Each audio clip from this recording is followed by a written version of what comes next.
Many people walk the spiritual path for years. They read many books. They listen to many teachers. They learn many philosophies. Yet something inside still feels unresolved. A quiet discomfort continues in the background of life. Suffering does not disappear completely. Why? According to the great sage Ramana Maharshi, the reason is very simple. Most spiritual seekers are trying to solve suffering without first understanding who is suffering. We try to change circumstances. We try to control thoughts. We try to improve the personality. But the one who is trying to fix everything is rarely questioned. Ramana Maharshi pointed to something very direct. He said the root of suffering lies in a simple assumption we almost never investigate. The assumption that I am this person. This sense of I feels obvious. It feels natural.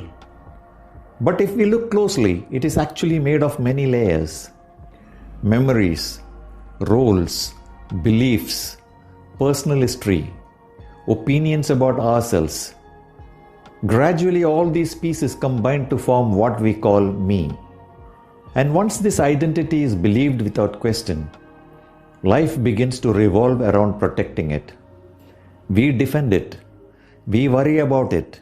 We compare it with others. We fear losing it. In this way, the mind becomes busy maintaining a story about who we are. But Ramana Maharshi offered a radically simple way to examine this.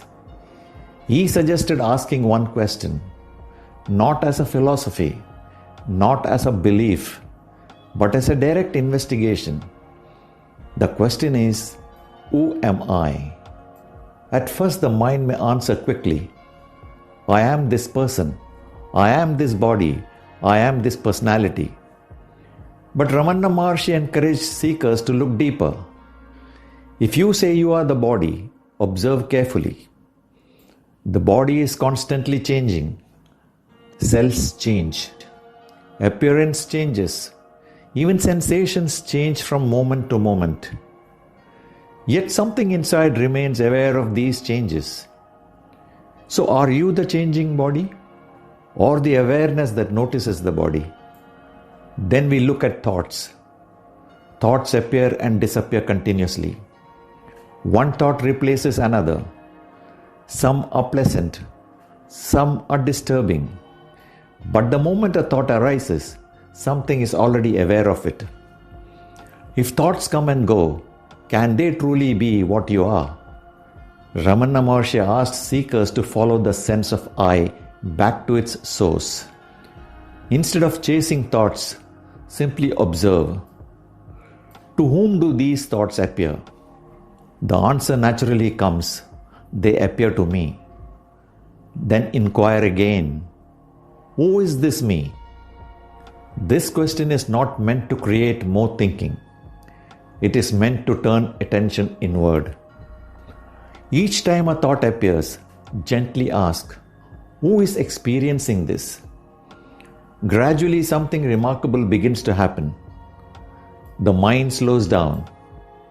The usual chain of thoughts weakens. Attention stops running outward toward problems and stories. Instead, it begins resting in simple awareness. And in that quiet awareness, the sense of a solid personal I begins to soften. Ramana Maharshi explained that the ego is not a permanent entity.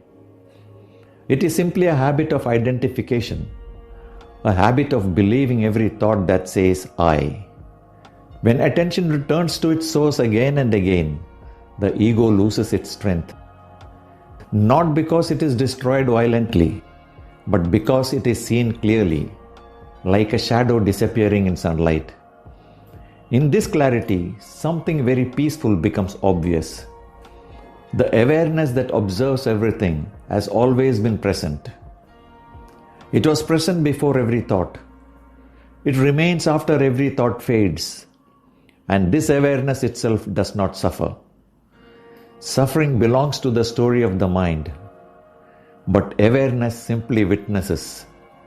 That is why Ramana Maharshi said that self-inquiry is the most direct path. Not because it gives us a new belief, but because it reveals what has always been here. The peace we are searching for is not somewhere in the future. It is not hidden in complicated practices. It becomes visible the moment we stop chasing thoughts and ask a very simple question. Who am I? Not intellectually, but quietly, patiently, again and again.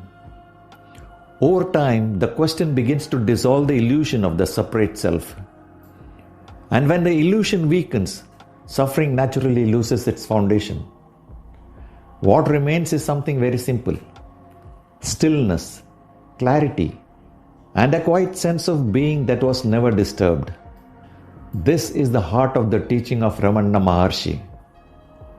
A path that requires no belief, only sincere attention. So the next time the mind becomes restless, pause for a moment and gently ask yourself, who is experiencing this? Then remain still. The answer may not come in words, but in the silence that follows.